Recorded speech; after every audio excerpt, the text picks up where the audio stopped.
One quite common use for a macro is for it to be used for formatting. Because it can remember lots of steps, you can record all the formatting steps and then effectively play them back with a keyboard shortcut, for example. So I'm going to take a new file and just going to place a number in a cell so that I can see what happens to that number.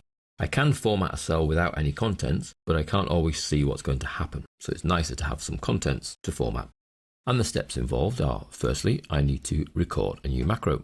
So I'm going to call this command red highlight. And we'll give it a keyboard shortcut of Ctrl-Shift-R.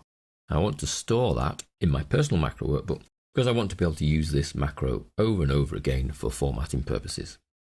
Okay, I make sure relative referencing is on, and it is. And then I'm on the cell I want to format, and I simply go through the format process.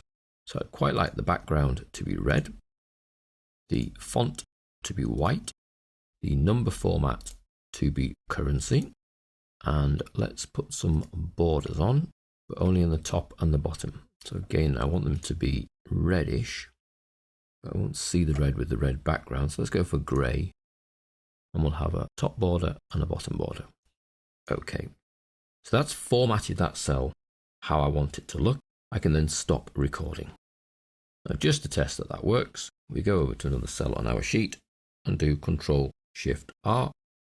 And we can see that it goes red and it has the grey border, but has it assigned the correct formatting? Well, let's place a number in and see. Yes, it has. It's given it currency format.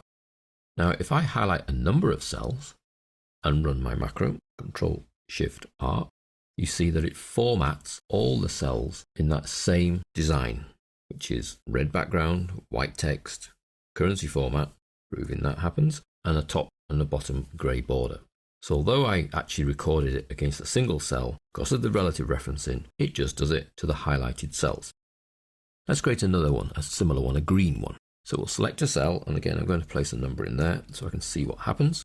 And we go to Developer, Record Macro. This one's going to be CMD Green. It's going to go in the Personal Macro Workbook, and I'm going to save it with Ctrl, Shift, and G. Okay, the relative referencing is still on. So all I need to do is format. Let's have a green background, white text, and currency again. And then we can stop.